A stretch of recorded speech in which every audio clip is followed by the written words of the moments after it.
Ladies and gentlemen, welcome back to another episode of The Intelligent Moron with Alex Silva. This past weekend was sort of a first-time experience.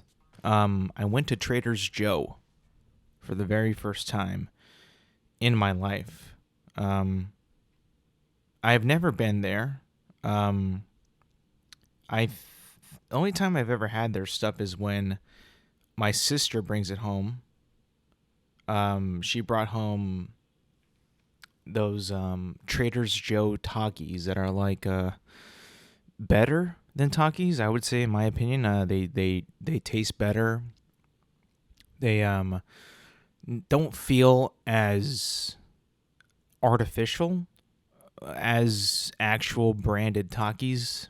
Takis, in my opinion, they have a very, I don't know, it feels like a very, like, more of a worser for you taste than these do. These also have, the ones from Trader Joe's have a more of a lime flavor than the spice, and I think that they makes them a little bit more easier and more addictive. I'll be honest, I feel like that they're much more addictive than Takis are, but nonetheless, they're super good. But this past weekend was my first time actually going into a Trader Joe's, which I've never been there before. And I always thought that, pre-assumptions, I thought that it would be a super expensive place to shop, super expensive place to buy food.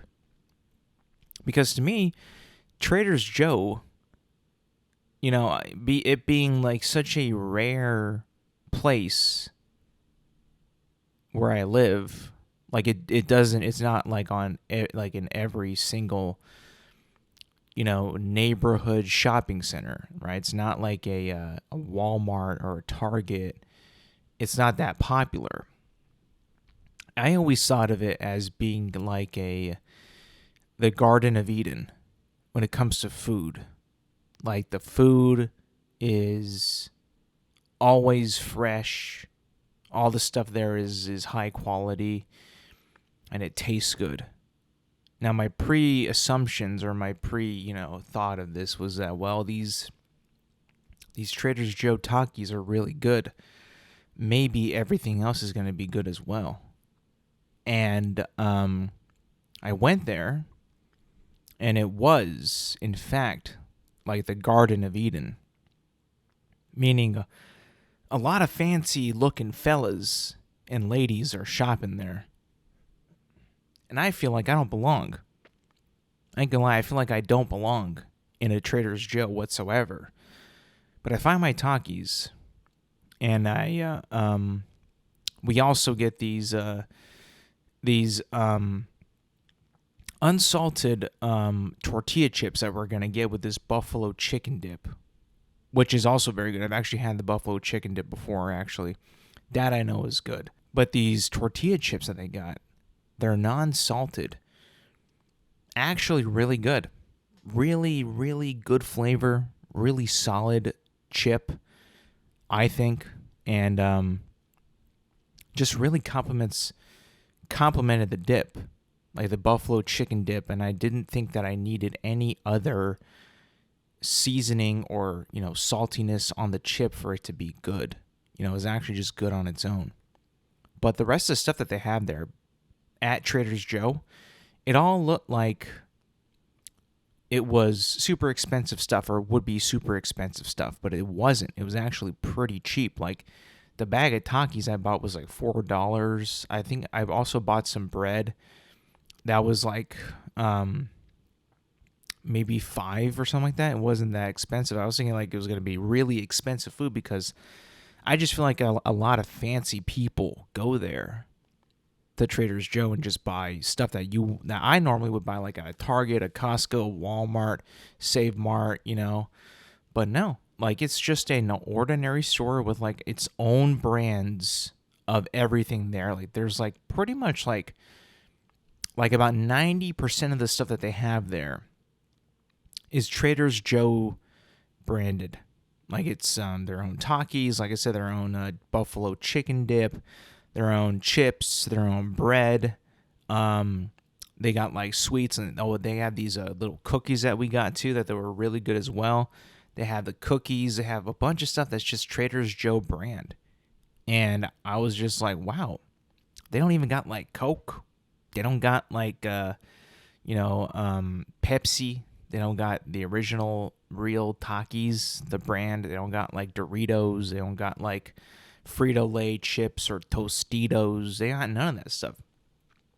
A lot of it is like their own stuff, which, in a way, it being their own stuff and it being exclusively Trader Joe items, in a way, does kind of feel like this is the Garden of Eden, because there was only one Garden of Eden, at least in the Bible, or at least in whatever book it's in. I'm pretty sure it's the Bible or the Old Testament or whatever it's called, but like there is only one Garden of Eden, and there is only one Trader Joe.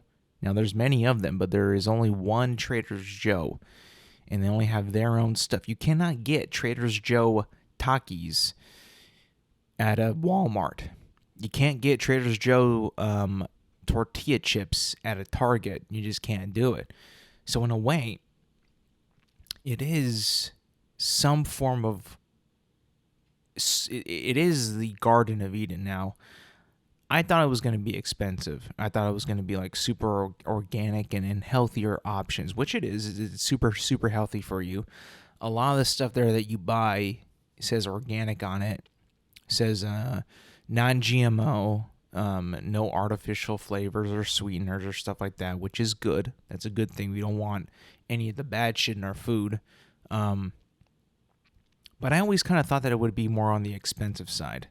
And I was asking my sister, like, hey, I thought that this was, fancier stuff. Like, I know a lot of fancy people were there, but like I thought that the food would be like much more expensive and actually feel like, oh, this is worth a pretty penny. She's like, no, that's actually Whole Foods.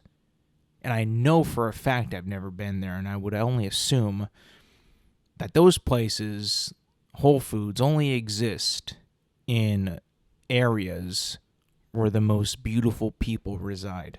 I mean, I would have to think that Los Angeles, Santa Monica, Beverly Hills, what's another, Santa Monica, did I say that? Malibu. Those places gotta have Whole Foods on every block, because I feel like that stuff, the Whole Foods, the name is entitling. The name is saying that the food is whole. The food is whole in what it is. When I think of Whole Foods, I think of no additives, no replacements, no substitutes to make the food what it is. It's whole, like a how you get bread, and you would think that's just like flour, yeast, sugar. That's it. Salt. That's it, right? Water, right? But you really look at the packaging on like a commercial bread, and you're like, oh, what is this? What's that? How come this isn't it? This is not like how I would make bread, or how the recipes say to make bread. Now, I feel like at Whole Foods, everything is as real as possible, which is kind of weird, right? When you think about it, like, why would it cost more to have less ingredients, to be more simple, but cost more? Isn't that kind of weird? Like, how does that even work? Like, how did that even become a thing? Where eating healthier is actually more expensive. My mom bought 4 jumbo-sized apples for $11. Now, granted, they're big apples, so I get that they charge by the weight. But I still think that, because the apples are a specific type of apple, and the weight of them is much more than a regular apple, that's why it's going to cost more. But I do also kind of feel like because it is an apple, because it's a healthier option, that they might be raising the price because it is healthy and it is prolonging your life. A little bit of conspiracy talk, like the reason probably why McDonald's is so cheap is because they want you to eat more. That way you could go to the hospital. That way you could rack up a bill, and how the money keeps flowing. You eat more McDonald's until you get sick, and then, you got to pay the hospital the bills. And then after that, you have an epiphany, and you're like, oh, I got to get into shape. Oh, I got to spend money on gym clothes and better food. It's how the money works, right? It's how it all works. Now that's a little bit of into a different realm, but because I've heard that Whole Foods is so expensive, I'm like, well, if it is going to be that expensive, and I'm going to just put my surrender to saying like, yeah, it's probably super expensive. I at least hope that the food is not only whole, but the food is also good. Could you imagine spending that much money on food that is supposed to be whole and pure and good for you, and it not being good? I can only imagine it just really dampening somebody's mood, killing the vibe, making someone unhappy, pissed off, and no, there's like really no worser feeling, I think, in the world than when you are gypped out of something that you purchased, or an experience that you thought was going to be better than it actually turned out being. I think that we can all relate to that. Like, we want everything that we experience or pay for or put our money and time into to be at least worth the experience or worth the product that we bought. I find that, most things that we buy sometimes just isn't good. Sometimes it's not even things that we buy. It's the experience or the place that we go to that turns out to not be very good. That actually happened to me again this weekend. I went to BJ's, the restaurant, the commercial, I don't even know how you would call the food type, American food restaurant chain. And I hadn't been there in a long time because the last time I went was like towards the end of like the pandemic, COVID times, and they weren't really back up on their feet yet. The waitresses were kind of slow. The service was kind of the whole service in general was slow. We took a while to a wait time, and it just wasn't the best experience to go and have a meal. And this wasn't just an ordinary meal. Okay, we had total of 11 people at this meal, and surprisingly, it didn't take that long to be seated. About 15 minutes. It wasn't that bad. No reservations either, which was kind of weird to me because normally on a Saturday, I would feel like there'd be a lot more. It would be a lot more busy on Saturday, being a holiday weekend, and no reservation. And we show up and we tell the lady like, "Hey, 15 people. How long do I gotta wait? Not 15 people, 11 people. How long do I have to wait?" She only said 15 minutes. I was like, okay, we might have gotten lucky here. So we sit down, and I'm like, okay, this is all right. I remember this is the exact same spot that we sat at the last time I was there. And the last time I was there was also with a bigger group of people. So I was like, okay, not much has changed. Let's see what it's like. Then I realized BJ's is it's got like a weird vibe, like a weird atmosphere, a weird environment to that restaurant. And what I mean by that is it's got like not a million, but a bunch of TVs everywhere, and with the game on, with sports on. And at the same time, I feel like a lot of the people that are going to eat at BJ's don't watch a ton of sports. At least this time I went. I felt that there was a lot of people that didn't give a fuck about sports. So I came across this weird vibe, this weird like an energy, like they had music on in the background, which was kind of low and like low in the entire restaurant, which I would have preferred it to be a bit louder. That way, it doesn't feel as empty because it just felt very, very empty. Like the whole restaurant just kind of felt like there wasn't that many people there, but at the same time, like I knew people are waiting to be seated. I know that there's people around me, but why does it feel so weird? Why does it feel so empty? Why does it feel so boring and not alive? I think that is because BJ's now has split the demographic of who they're targeting right now. It kind of feels like a nice Saturday, lunch spot / early dinner for families.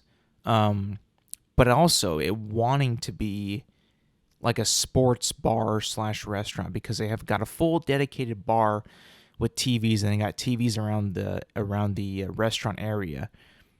But it just feels like it's so misplaced because none of the people that I'm with or are around me care as much about sports as I do. And it was just kind of a weird vibe. You got babies crying, you got a group of ladies just chatting it up. No dudes watching sports. I was like, what the hell? This is weird. Like this whole restaurant feels like a sports area hub. There's so many TVs, but no one's watching them. It was just so weird. I don't know. I just got a strange vibe from that whole restaurant. And maybe it's not only me though too, because like I said, there was like not that many people there on Saturday, which was good for us as a party because we didn't have to wait that long and we did not have to. I felt like we could, we were served, at a pretty decent pace and a pretty decent speed. That way we didn't have to wait that long. But still, like the overall vibe of BJ's was just, it was odd. Like like I said, it's like trying to be a sports bar / restaurant, but not really committing and not having none of the customers or the people that go there really care about that. So it's like it feels weird. It's a weird vibe that I was getting. I'm like, oh yeah, well now I kind of know why I don't like this place. Now I was actually able to zero in and hone in on why I don't like it, and it's because it doesn't know what it wants to be. Like I said, at points it feels like a Saturday lunch, early dinner type of restaurant, and then in the midst of it, a bunch of TVs with sports on all the time. So I don't know. I get a weird vibe. I honestly, if I was to pick between BJ's and Yard House, for sure Yard House. I don't know. I feel like the darker room vibe kind of is more appealing when I want to go out to eat than like a super bright room with a bunch of TVs and like weird like seating and like just like a bunch of different type of people there. I don't know. Maybe it's because I'm not like a family man. I don't have a family, so like I feel like that the BJ's actually caters to more families than like single folk, and like I just was not vibing with that restaurant. And maybe I'm not the only one because, like I said, there wasn't that many people there on a Saturday holiday weekend, which I thought would be extremely busy. Turned out to be not busy whatsoever. So maybe people out there are catching on, thinking like, you know what, BJ's is kind of a dud. And you know what? While the food is good, I had the chicken parmigiana. And it was really good, actually. It wasn't bad. I finished the whole thing. And then I had a Pizookie. I had a Pizookie, too, which I got for free because I signed up for their rewards as I was eating. So I was able to get a free Pizookie, on the spot, The food was decent. And it's a shame because, like, the whole place doesn't got a vibe. But you know what, though? I guess along with the food, it is just a decent place. It ain't something to go like saying, hey, we got to go to BJ's. or let's all go to BJ's, or how about BJ's? Like, I would much rather prefer Yard House or even the Cheesecake Factory over BJ's. At least with cheesecake, you kind of have like a nicer, a little bit more fancier environment than BJ's, where BJ's kind of feels like a very middle of the road restaurant. It's like, I don't really want a middle of the road restaurant, and I don't really want super fancy either, but I need a little bit more than this. You get what I'm saying? I don't know. That's just kind of how I felt about that whole thing. It was just not vibing with me. As much as I wanted it to, it was not vibing. And I didn't think that, that people were going to, I still am a little, honestly, a little shocked that people in my friend group still kind of refer BJ's as like a place of, hey, let's go out to eat. Who wants BJ's? Like, I, for one, am not in that camp, and I don't think I'll ever be in that camp. To suggest a place that is as, and I will say this because now I'm kind of feeling that this is kind of where it belongs, as mediocre as BJ's is, because BJ's is without a doubt mediocre at best. I believe it was a couple weeks ago. Yeah, a couple weeks I was talking about the Rings of Power coming back for season 2, and how the trailer to me just felt like a cry for help, and I was just a big hater of the trailer, and I was not, for one, not a fan of the show. And they're back at it again. This week they dropped a piece on Vanity Fair, which is a magazine on the internet that you have to pay for, but luckily, because I was able to click on it within time, they are giving me this article for free. This one's on us. Thanks, Vanity Fair. By the way, I don't know a soul. I don't know a soul that belongs to any human being that is subscribed to Vanity Fair magazine. No one whatsoever that I know. The fact that these boys and these girls at this magazine want me to pay to read their articles about movies and TV. They want me to pay for that. And get the fuck out. Go fuck yourself. So this article is about the Rings of Power, like I had said. As you know, the Rings of Power is Lord of the Rings fan fiction on Amazon Prime. And it has been now, I think, a year since the first season concluded. And this coming year, they're actually bringing out season 2. And in being introduced into this season is a character in the Lord of the Rings lore / world named Tom Bombadil. Yep. Tom Bombadil is a character, and Tom Bombadil is a character in the Lord of the Rings. Now, who is Tom Bombadil? What is Tom Bombadil? Why is Tom Bombadil? Where is Tom Bombadil? I'll tell you who Tom Bombadil is. Tom Bombadil, when I read this article, and when I read who he is, and I read like what the showrunners of this series, what they're trying to do here, who they're bringing in for this, being the character of Tom Bombadil, I don't think that anyone should ever watch this show at all. I don't think anybody should even turn it on and be like, hey, want to watch this show because Tom Bombadil's in it? You might just be insane for doing that. But I'm going to read some of this article because I think that it is so juicy and it shows a lot. And I have some thoughts about this, because this, to me, is not something that I want to see, but it's happening. And listen, I'll be honest, like, I don't know if I'm going to actually tune in for this TV show. Like Lord of the Rings, The Rings of Power, I don't know if I will tune back in, if I'm being honest. I've been burned by Halo Season 2.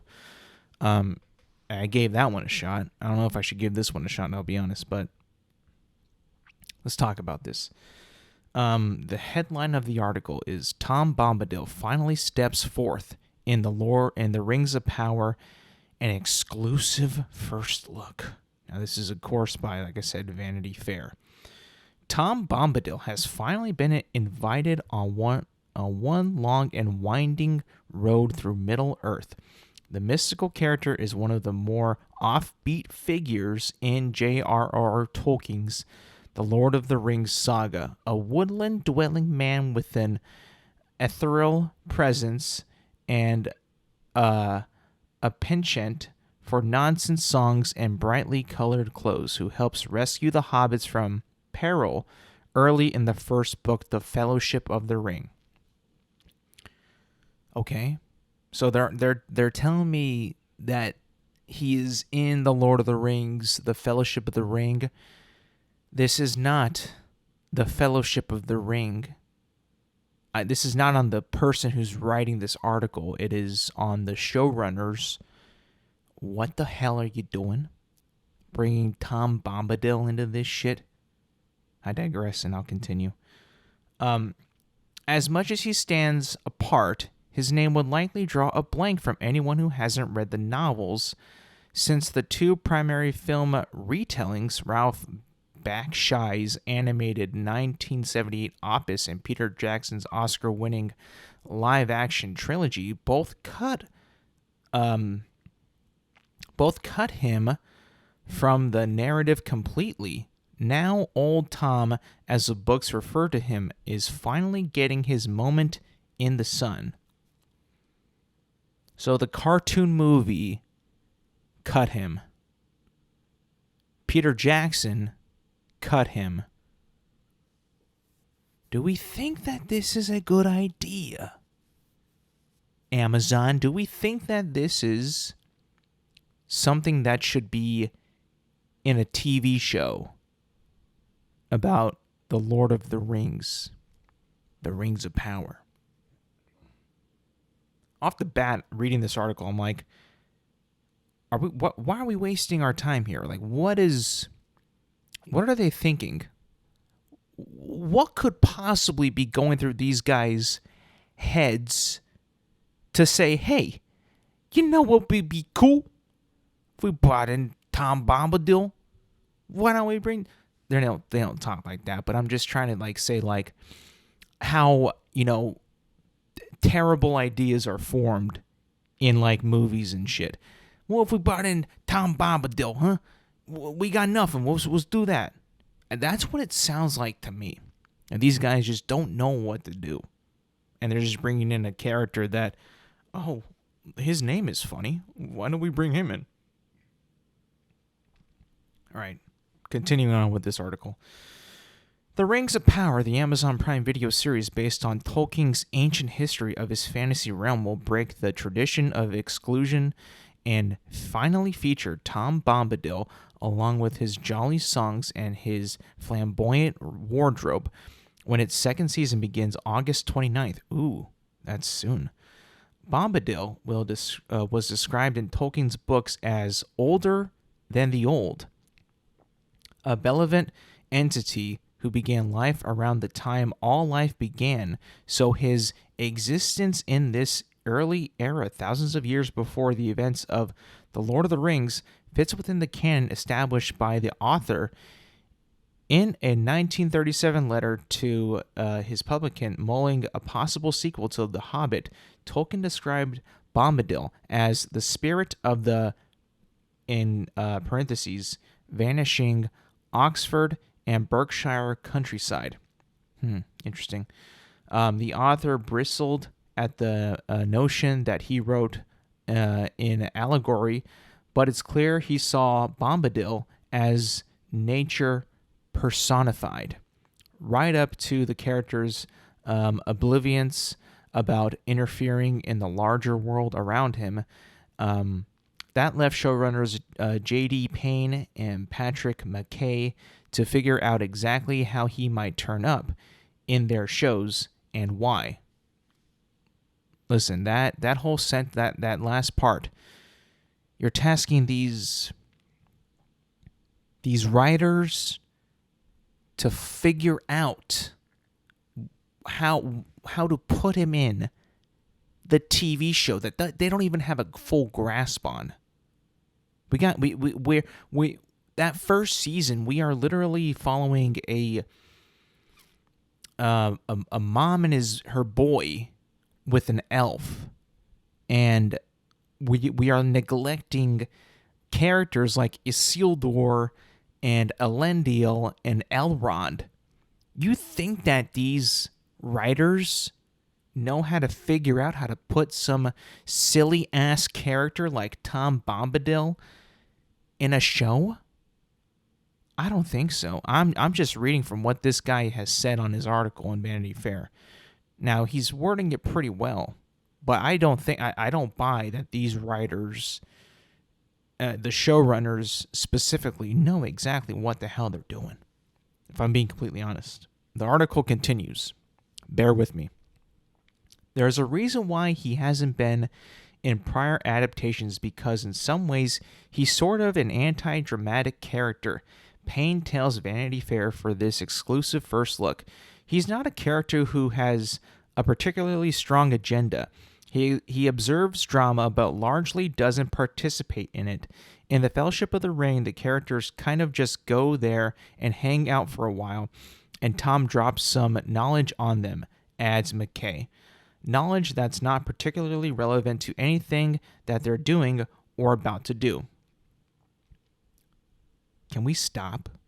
Like, I mean, it seems like this is like the worst like character that's ever been written in like terms of books.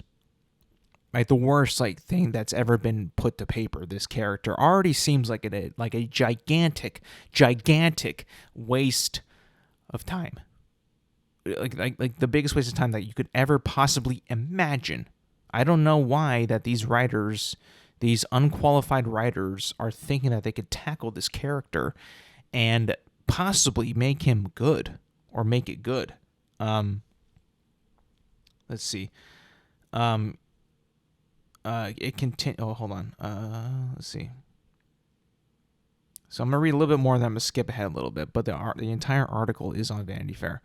Bombadil first turns up when the hobbits run afoul on Old Man Willow, an angry tree in the old forest who swallows Merry and Pippin in the folds of his bark. Bombadil sings a song that soothes the savage sprout, causing it to release the halflings. After a brief stay with him and his wife, Goldberry, the little ones depart. Later, they're rescued again by Bombadil when they are captured by malevolent spirits known as Barrow Wights, who sees them in an old ancient cemetery. Barrow is an old English word for burial, burial mound, and White is a kind of a ghost. Okay, he can be a force for good, but he is challenging to integrate dramatically in that he doesn't have an agenda. He's not driving forward and pushing people to arrive at any particular end, Payne says. Okay, so already this whole character just seems like an unnecessary thing to add to something that is trying to be dramatic in a TV show called The Rings of Power. So that means that, what that means to me is they're going to change the character. To me, they're going to call him Tom Bombadil, but he ain't going to do any Tom Bombadil things. He going to do some dumb shit, probably. He going to do some Gandalf shit, or, the Stranger shit in this TV show. He ain't going to do anything that he's supposed to be doing, even though that I don't like the character either way. From what this article is describing, like, this character sounds stupid as hell. Why the hell would anybody want to watch this shit? But I'll continue for a little bit more, and then I'll fully break down and give you my thoughts. All right, so Tolkien himself was hazy about the character's purpose and said he kept Bombadil in the story even though he didn't have a clear purpose plot-wise. And this is a quote: "Tom Bombadil is not an important person to the narrative." Tolkien wrote in a 1954 letter to his proofreader for The Lord of the Rings, quote, "I suppose he has some importance as a comment. I mean, I do not really write like that. He represents something that I feel important, though I would not be prepared to analyze the feeling precisely." So yeah, this doesn't seem like a good idea, boys. Showrunners, Amazon, you might want to maybe see what these boys are doing, because I don't know if they could do this. If I'm being completely honest, like, I think that this might be, a bad idea. I mean, the character himself does not seem like a good character to put into a TV show. You hear them say it there. You heard them say it for themselves. He's not a dramatic character. So what are we doing here? Should just stop what you're doing, put your pencils down, and not move forward with putting this guy in there. Too late, though. They've already filmed it. They already have photos of him on set, of him being in the show. It's already out there. He is going to be in the show, whether you like it or not. And I already think that after reading some of this article, now I haven't read the full thing, but a lot of it just seems like this doesn't seem like a good idea whatsoever. Like, it seems like an actual bad idea. Like, I don't know if anybody's even going to go for this. Like, who is actually going to like Tom Bombadil? Definitely not me, for sure. But after reading this and nearly completing it, and there's a lot more to be read. But I think that this is probably going to be a disaster. If I'm being completely honest, is that this to me is something that doesn't. I mean, I just don't think that there's a reason, right? That there seems to be a reason why this character, in particular, has been cut out of both the adaptations of this world, right? The Lord of the Rings saga. That this character in particular is cut, is because that this might not be a character that is worth being on the screen. And from what I can read, and from what I can tell, and from what I can even read from the quote from J.R.R. Tolkien, is that this character, he didn't even know what the fuck he was writing in this shit. Like, why this character even existed. Like, I don't know. It doesn't make any sense. Like, why he would be, a character that you would follow or want to follow. I mean, he was completely cut out of the narratives for both of those projects, the animated cartoon and the Lord of the Rings trilogy. There must be a reason for that, and it seems like it's pretty bad. And again, like I said before, we're going to trust these guys who are writing this show currently to figure that out, like to find a way to put him in. Big mistake. I mean, that ain't going to happen. There's no chance in hell that these boys are going to know what to do with that character. I mean, J.R.R. Tolkien didn't even know. I mean, what the fuck? And you're going to be like, nah, these guys that are writing the Rings of Power, they're geniuses. They'll figure it out. Like, this, to me, seems like a nice pampering piece. This was kind of a very, from what I read, a very nice piece. Gas up these amateur Rings of Power writers that are not good, and trying to pump them up. Like, yeah, this is a challenge, but they're gonna do it. Please, I mean, honestly, there is like zero hope for this character. There is zero hope for this.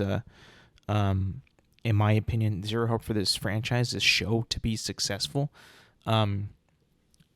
I just don't see it happening. I'm sorry. Every time I break it down, every time I'm looking at it and looking at these photos, that dude, like, first of all, he kind of is dressing like Gandalf. Second of all, like, they're kind of going for like that wizardy vibe, which, I mean, it seems like, from the description that I read earlier, that he's some kind of like god almost, or like he was born when time was born, like, or something like that. Like, this dude is like actual Jesus Christ, the Almighty. And he seems like a very unimportant Almighty. Like, he's just going to observe what's happening and not do a shit, and not do a thing. I mean, sure, cool. Maybe he'll play like the role of like the audience, and they'll put that little twist on there, like, oh, well, you weren't expecting this, were you? It's like, I don't care. Like, this doesn't seem good, in my opinion. I'm just saying. Anyway, moving on. Started playing that new the new first-person multiplayer shooter, XDefiant, this past weekend and over the weekend, and gotta say, if I'm being completely honest, I don't like the name. I don't really understand why it's called that. XDefiant. If you guys don't know what I'm talking about XDefiant. the new game that just came out. Again, I don't like the title at all. I looked up the word defiant.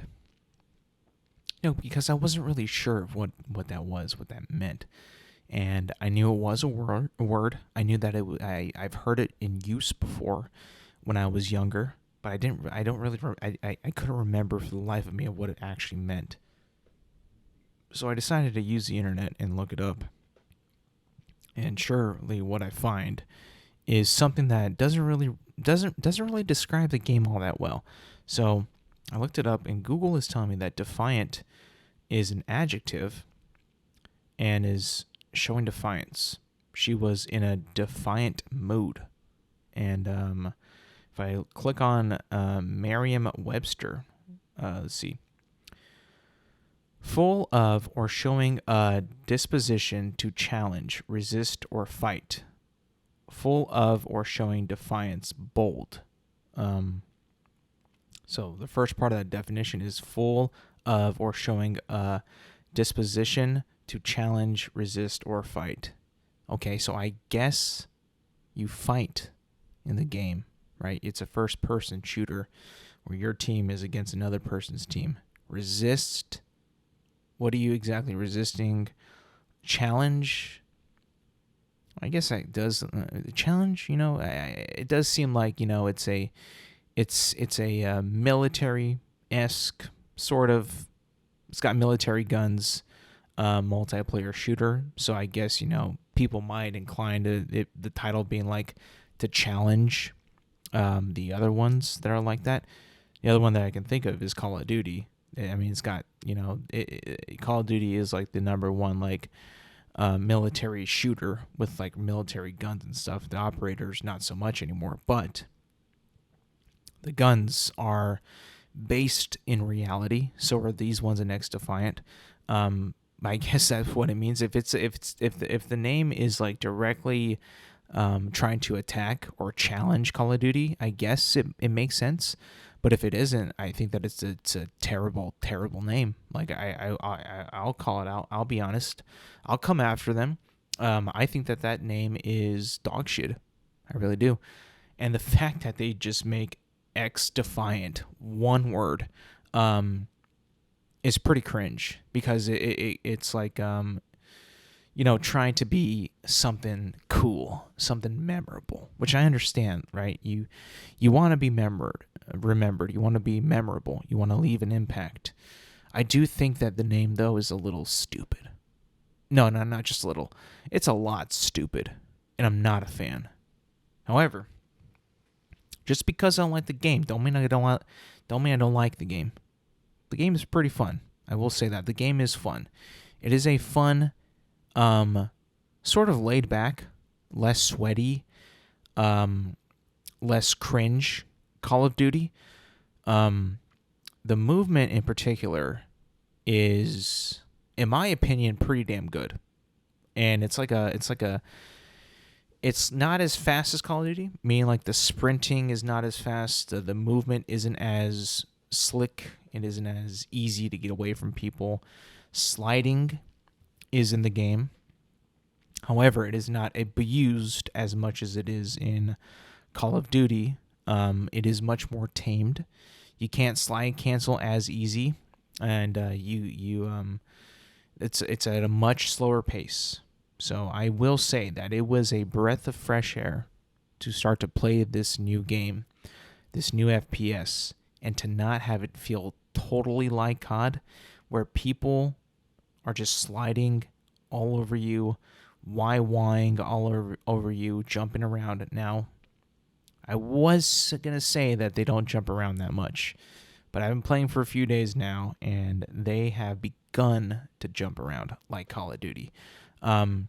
It isn't as fast of a jump as Call of Duty. It's a little bit slower, which I think that in time, people will just not do that as much as they are right now, because I think also a lot of people that are playing this game also play a lot of Call of Duty, and they're trying it out for the first time.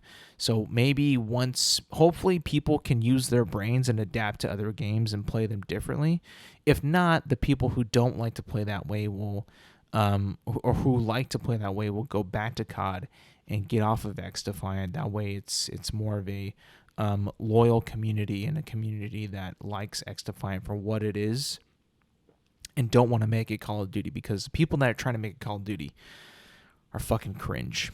I mean, so cringe. The one thing that I really like about XDefiant is also the game modes are pretty fun. A lot of them are really fun, I will say. I'm actually really, because there is no team deathmatch in this game at all, it kind of has brought back the playing the objective and actually having to play the objective instead of, just getting kills. Because at least in Call of Duty, you can put like a playlist of like the game modes that you want to play, whether it be search and destroy, domination, hardpoint, and then team deathmatch. And then just having, it feels like when you do that, you have so many other games like hardpoint and domination just kind of morph into team deathmatch. Whereas team deathmatch ain't a mode in this game at all. You're all forced to play the objective pretty much. Now, because team deathmatch don't exist at all, you also kind of like feel like, at least in my opinion, because it also being a new game, you want to win, and you want to be good at the game, and you want to actually get wins and play well. And also because you have to figure out all the guns and all that stuff. At the moment, no one is really playing to like just kill people. They're actually playing to win their games and, also complete challenges and stuff like that. And right now it's in a pretty, still a very, very, very new state. So like at the moment, I'm enjoying it pretty much, a lot. The one thing that is but the one thing that is annoying, and it could be a problem, is how slow ranking up in the battle passes. The battle pass is incredibly slow to level up in. Incredibly slow. It almost feels like how I felt when I played Enlisted. Enlisted was a World War II game that came out, and it just gave me like mobile game vibes of how little you would earn in XP after every mission, because if you didn't buy the game or buy like a battle passing, you would rank up and you would level up your stuff super, super slow. And I'm getting that kind of vibe right now with this. Like, the leveling up is ridiculously slow. Like, it's like I'm not going to be able to do this in time and complete it. Like, there's just no way I could do it. I did buy the Battle Pass, which is not even a Season 1. It's a pre-season, and then they're going to have the first season. I bought that. I only spent $7, but it was still kind of like, is this going to be all right? And then after like a few days of playing it, I'm only like level 8 in the Battle Pass out of 50. And I'm like, holy shit. Like, this is going to take a while, and it's only going to get harder from here on out. Pause. But it's still a fun game though. And I think if you're kind of fed up with Call of Duty, which when I started to play it, I'll be honest, I was also a little fed up. I was sick and tired of these fucking kids slide canceling me all over every map and just killing me and YYing and all that shit and being complete spazzes and freaks. I was like, you know what? Let me try this out. And then I was like, thank God the pace is slowing down a little bit. Even if it's just a little bit, like it makes a difference. And I'm actually able to somewhat compete with the other players, and I'm actually able to kind of like, separate myself from them and do, pretty well. The fact that there's also no SBMM in non-ranked matches, though, is pretty damn awesome. Like, it actually is kind of like relaxing. Like, I can have fun, it feels like, in XDefiant, whereas in Call of Duty, I mean, sometimes I'd just be so annoyed of how bad I'm doing because there's SBMM, and my friends are so much better at Call of Duty than I am that when I play with them, I feel like I just have no chance whatsoever to be good at all. And this, so far, none of that. So I really hope that this game does not add an SBMM to the non-competitive mode. If it does, oh my god, that actually might lose me a little bit, because there's also some players are like really good in XDefiant. Like, they know the good guns, they know the snipers are freaking killing everybody right now. And if the SBMM was implemented, I think I wouldn't be able to play that game, if I'm being completely honest. But it's a fun game. Like, if you're thinking about like trying it, or maybe you're bored of Call of Duty and you want to play something else, and I think that XDefiant is a pretty fun game. It's a little the quality of the game is not quite there yet in terms of like Call of Duty's like buttery smooth gameplay, 60 FPS all the time. The TTK in XDefiant is a little slower, so you feel like you got to put more bullets into the players to kill them. And but it's actually a really fun game. And I think that also hit registration has improved a little bit since I played it. But when I first started playing it, I feel like I was shooting characters and I just wasn't getting that many hit markers, or landing my shots. I'm like, but I'm shooting them, but my shots are not just registering. So that's kind of been fixed a little bit. It's not completely there yet, but it's getting better. But it's still a fun game. I think I'm having fun with it. The audio is trash. I will say that the audio is pretty bad. Like the gun audio, the footstep audio. There's a lot of like noise clutter, in my opinion. There's a lot of like beeps and boops and countdowns and tickers and like zings and swooshes and drill sounds and like booting up sounds and shield sounds and on top of all the guns and explosions and like ability sounds. It's just like it's a very noisy game. I will say that it's a super noisy game. It's a noise cluttered game. That's what I'll say. And it's not like I can't focus. It's just like it's annoying of how much shit is, every game is just so fucking noisy. It's like, what the fuck, man? This is annoying. Top of that, the audio ain't that great. So it's like a extra dose of, bad shit. But yeah, I think if you are thinking about playing it, check it out. It's free right now. I mean, you can just download it and play it right now. It'll cost you nothing. I mean, yeah, you can buy the Battle Pass if you want to. I chose to, but if you don't want to, you can still play the game. It's still pretty fun. Moving on to some NBA playoffs. A little bit of a sports talk here. The Timberwolves are alive. They have did not get swept by the Mavericks. They are going back to Minnesota 3-1, and I think that the Dallas Mavericks, while that they are a better team, and even though that the Minnesota Timberwolves got one win, I think that still the Mavericks are going to survive, or not survive, but move on to play the Celtics in the NBA Finals. I know that, Anthony Edwards is good. Karl Anthony Towns actually had a good game in Game 4. But I do think that it doesn't really matter, because I think that Dallas will end up beating Minnesota probably in the next game. But definitely not going to come back and beat them. There's no way. There's no way. Now, I did think that also that the Pacers would actually have a chance of beating the Celtics, and the Celtics swept them. So what the hell do I know about anything? If I was a betting person, I would have probably bet like maybe it can go to Game 6. Nah, not even close. I mean, like the Celtics really just showed like their how complete of a team they are, and how patient of a team they are, and how they can weather the storm. Indiana had some leads. They never were able to hold on to them. I know that they lost Tyrese Halliburton.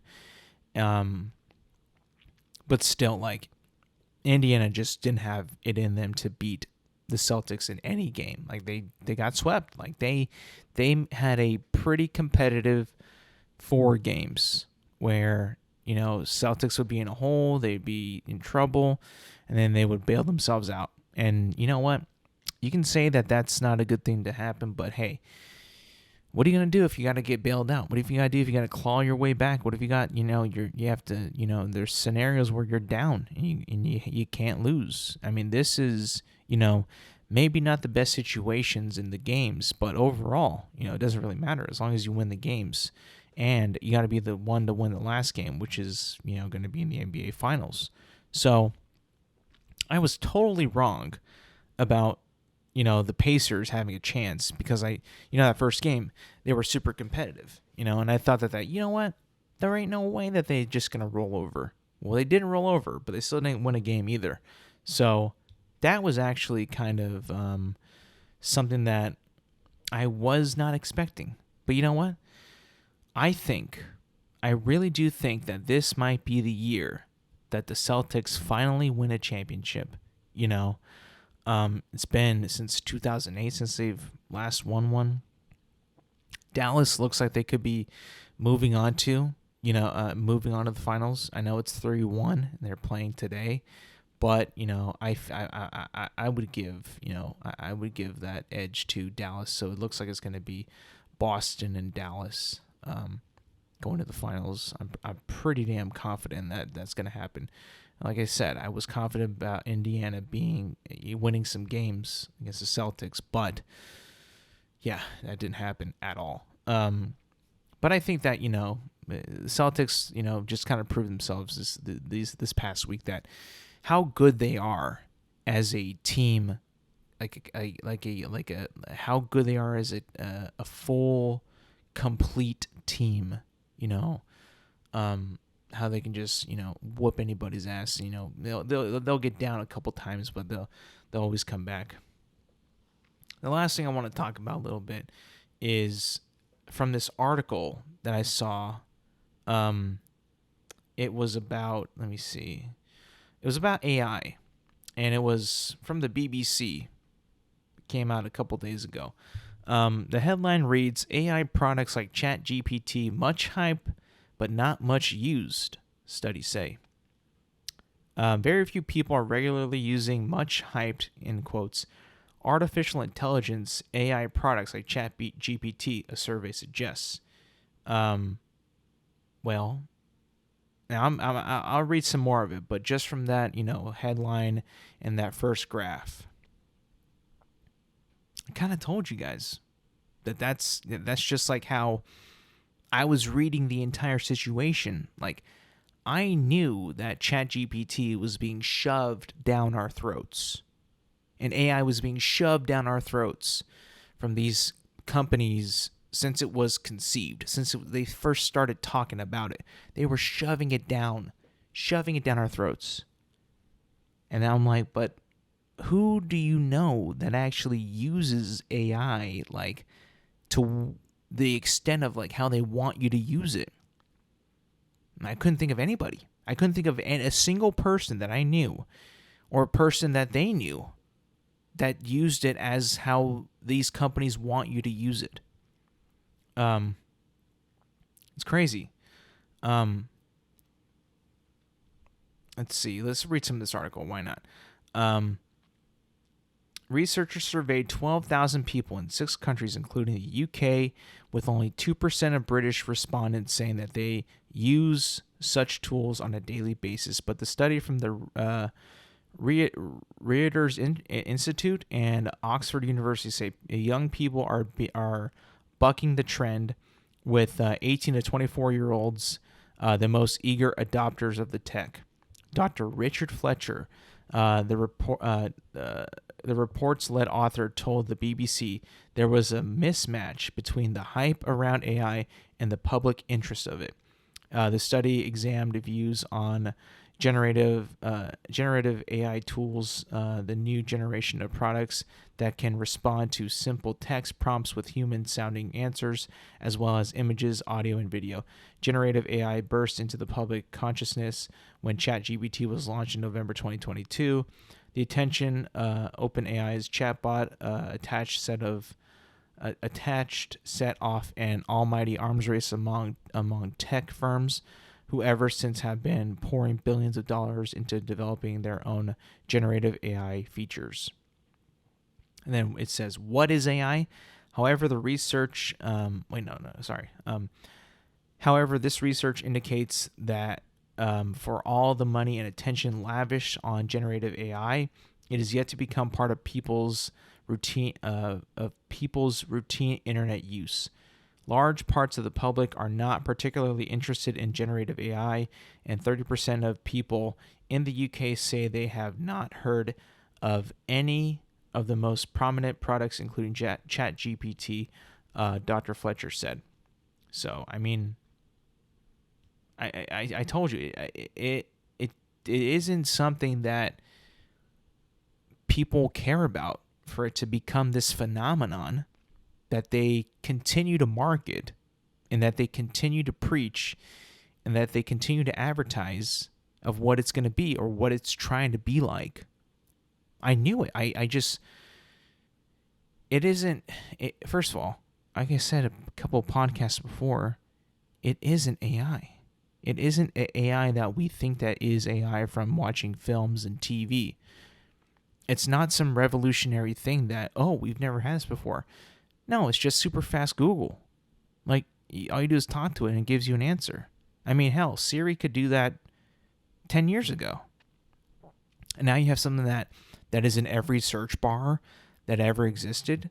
You're the same thing. You're just a little bit quicker. You haven't done shit. You're not AI. You're just quick Google. I mean, as soon as I saw this and as soon as I read some of this and as soon as I was reading it out loud, I'm like, yeah, this whole thing was marketed to no end, to promoted to no end, to shown off to no end, to preached about to no end, to be what? Nothing? Like the article said, overhyped, and no one uses it. I'm telling you, man, I don't think that this AI thing was one. Hearing that these tech firms have spent billions of dollars to rival ChatGPT, and now no one using it, kind of crazy. Like that, you've spent so much money creating these AI, air quotes, but like, if no one's gonna use it, then what was the whole goddamn point?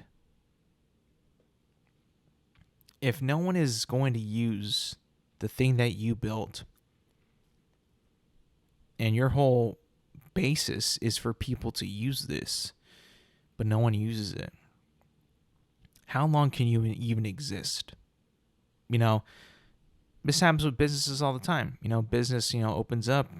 You're like, hey, we got aspirations, we got dreams, try this out. You're going to love it. No one uses it, nobody buys it, nobody eats it. They go under, right? Will these tech companies go under because they totally misunderstood and miscalculated how people would receive AI? They could. That actually might be a good thing, because like if they do go under and there's no real progress on AI and that technology, then we might be saved as a species. I don't know. Kind of weird to think about, but also not weird because I did see this coming. I told you nobody uses AI. No one voluntarily wants to use it. Like it said, the 18 to 24, but I mean, that's not everybody in the world, right? That's a pretty small demographic of people. But yeah, I was just thinking, and that was only in the UK. Now imagine the United States. It's probably even worse. Probably even less people use that.